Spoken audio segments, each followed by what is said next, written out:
welcome to Viewing Africa. This week on Viewing Africa, we will focus on Africans who are paving the way either by breaking stereotypes or creating things. We share stories of Africans that are shattering the glass ceiling and inspiring their community. So once again, welcome to Viewing Africa. I am Dorcas Bello. Shall we begin to view Africa?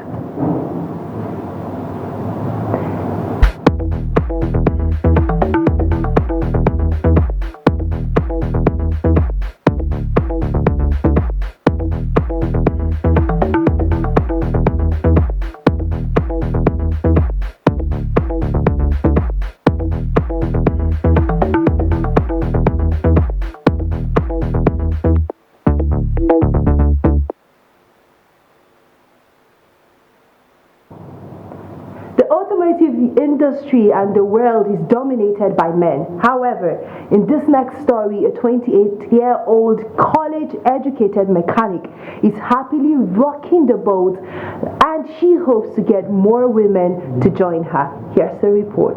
Women make up 25% of the automotive workforce, and in most of these countries in Africa, they make up well under 20%.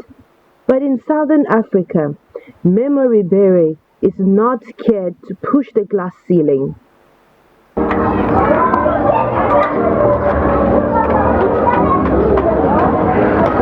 My name is Memory Berry. I'm a motor mechanic. For a journey of passion, Memory is not deterred by challenges. The biggest of them would be a problem of inclusion. In high school, I then went and enrolled at a college and I studied mechanics. But unfortunately, when I studied mechanics, I couldn't find a job. I think because of my gender, because since mechanics is a trade which is being dominated by men, so many people they didn't take me serious. They thought that why this lady she want to do mechanics, so they were like doubting me, and I couldn't find any work here in Zimbabwe. I decided to relocate to, and I went to SA. When I moved to SA, that's when I think that's where my doors were opened, because that's where I was given the chance and the opportunity to show my skills and to show my talent. She was lucky her parents supported her decision after realizing just how much she enjoys fixing things. Now, the short-haired mechanic paints a picture of a mechanic whose passion is to fix broken cars. Memory today services and fixes both petroleum and diesel vehicles. I think right now I'm heading in the right direction, because ever since I've tried to prove, especially to the males, that they are not the ones who are capable of doing the job, even myself. I'm trying to inspire especially young girls that they can even take this trade also. They are not only men who can do it. She would also like to visit schools and empower young girls to take on careers currently dominated by men, and to not be scared to set up a big establishment. For myself, I think I'll be a mentor to other girls who also want to take the same footsteps which I've already taken.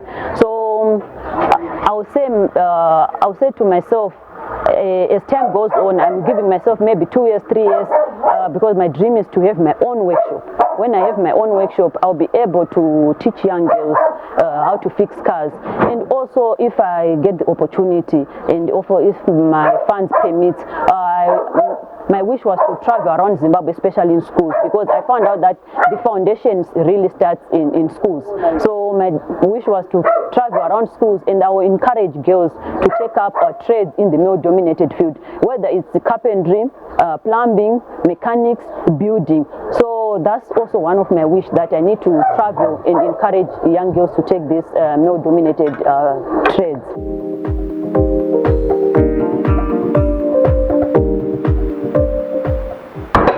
My message to other females is that they just have to believe. Let's come back to Nigeria, where in a developing story, Viewer TV News correspondent Micah Monday visited one of the bandit-prone settlements in Kaduna State, that's Ungwombulus, to get their feelings and how they are striving a year after a terrible plight. Here's the report. Ungwombulus, our center of attention.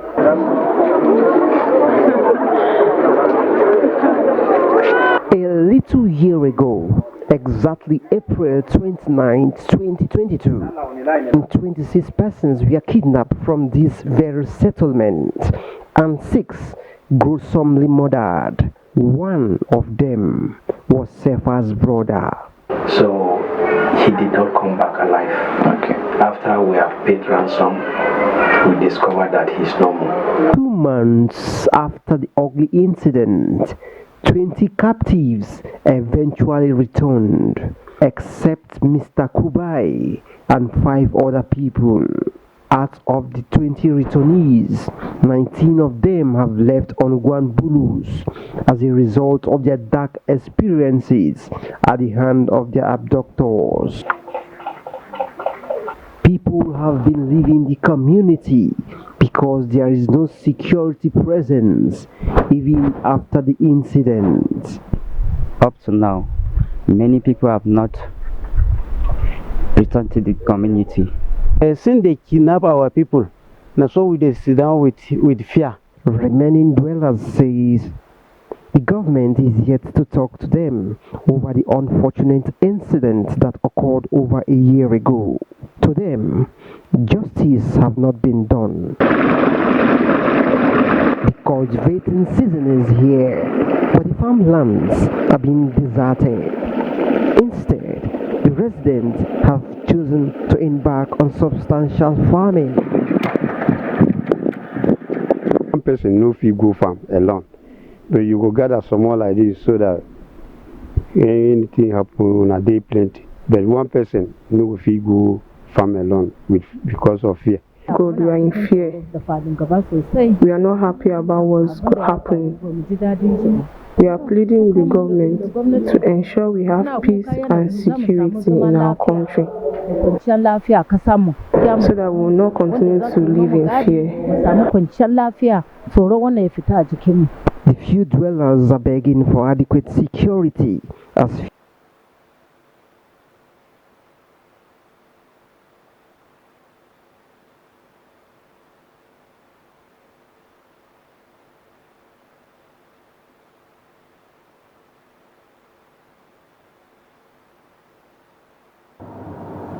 We hope they find hope. Now, an app in Egypt, that is the Rexonia, is teaching women how to drive.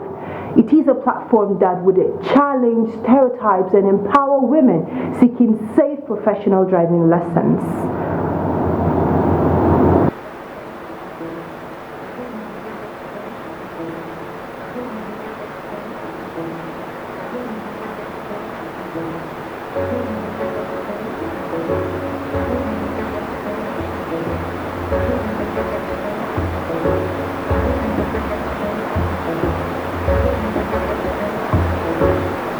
Schools in the country were operated by men and focused on men.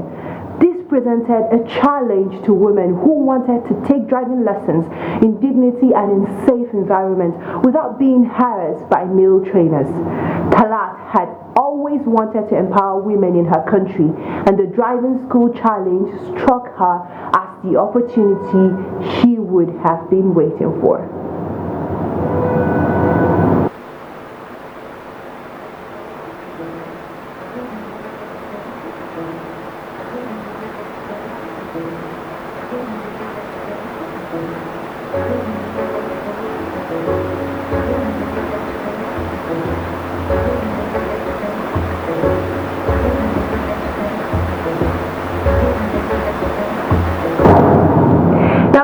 Nigeria, this next story shines a light at Nigeria's first feature-length 3D animated film, Lady Bucket and Motley Mobsters.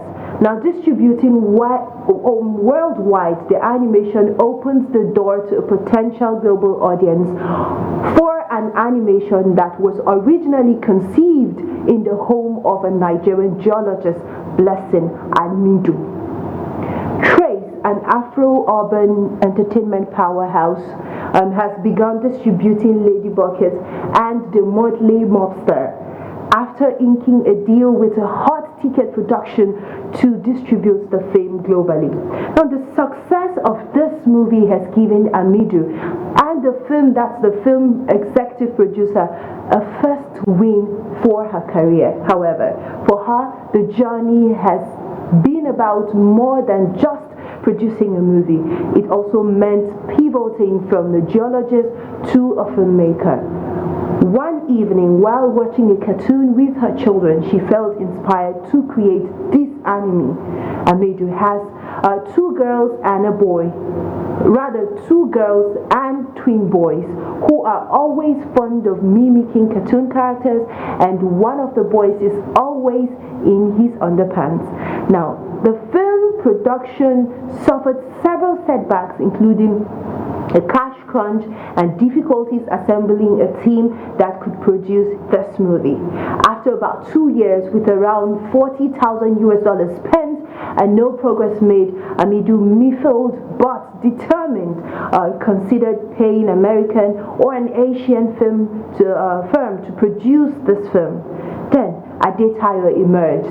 In less than 1 year, the movie was produced right in Nigeria. Amidu, according to her, the importance of Lady Bucket is also how it is able to change the narrative in and on Nigeria, especially with its setting in Olori-Ibiri in the oil-rich but much neglected Niger Delta.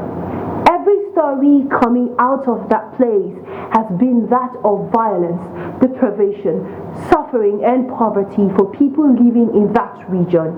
So coming up with this sort of story changes the narrative. Here we get to see Oloribi in a different light. It shows that this girl, despite all of the challenges, is able to overcome them and excel, says Amidu. Now, in this very next story, a young man on a mission to innovate inspires the musical world by his musical innovation, some of which only him can explain. Let's take a look at this.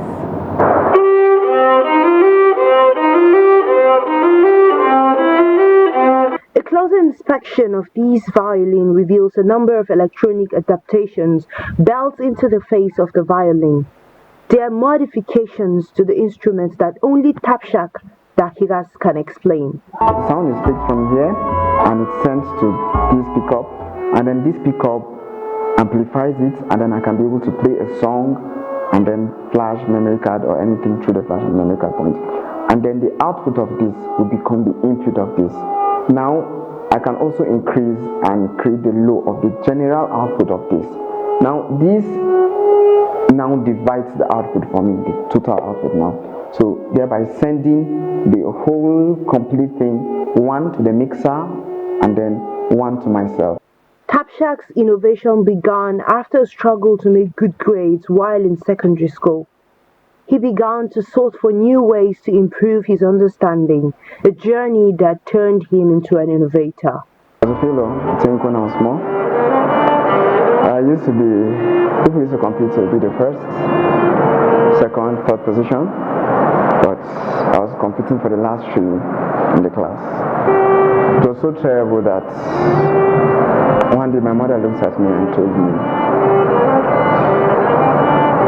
that you are a waste, like, I almost cried that day, but that was just the truth. But I remember my sister looking at her and telling her that don't worry, one day you'll surprise. Before he puts the violin to his shoulders and plays, for the musically inclined, there's no question, this is a unique sound.